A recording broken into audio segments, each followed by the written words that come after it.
Okay, this is a cool formula, actually. This is how you can convert between Fahrenheit and Celsius. And you can see F stands for Fahrenheit and C stands for Celsius. And it says, this formula, Fahrenheit equals 9/5 of the Celsius temperature plus an additional 32. Changes the temperature reading from the Celsius scale C to the Fahrenheit scale F. What is the temperature measured in degrees Fahrenheit when the Celsius temperature is?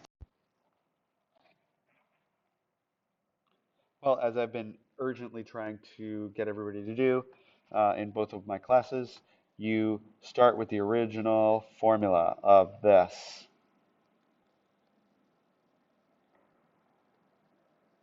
Which is what they gave you.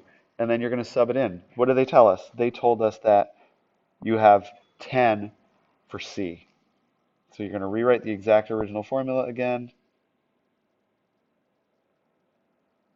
except where you see the variable, you put parentheses and the variable's value of 10.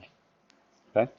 And then in this particular case, you can either do, if you want, you could say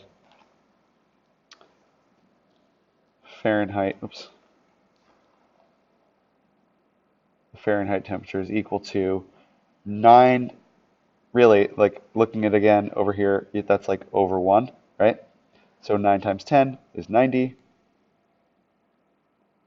Over 5 times 1 is 5, plus 32. And then you're dividing top and bottom by 5 to simplify it, right? Well, you could just as easily do that here. You can say this divided by 5 is 2, this divided by 5 is 1, and now you've got 1 on the bottom. And 1 on the bottom means just whatever you get on top. 9 times 2 is going to be the answer. 9 times 2 is 18. So that's going to be the simplified form of that, I should say. Plus 32. Okay. And actually, I'm going to erase these F's because, as I've been saying in class, if you don't see anything on one side, it's just whatever was there originally or in the last step just keeps coming down. And that's just known. That's a known thing about math, is that you don't have to carry it all down if it's not changing. Okay. But you do have to put the equal sign. So then what do we get? What is 18 plus 32? It is 50. So then we get Fahrenheit temperature is 50 degrees when the Celsius temperature is 10 degrees. Those are equivalent temperatures on the different scales. Okay.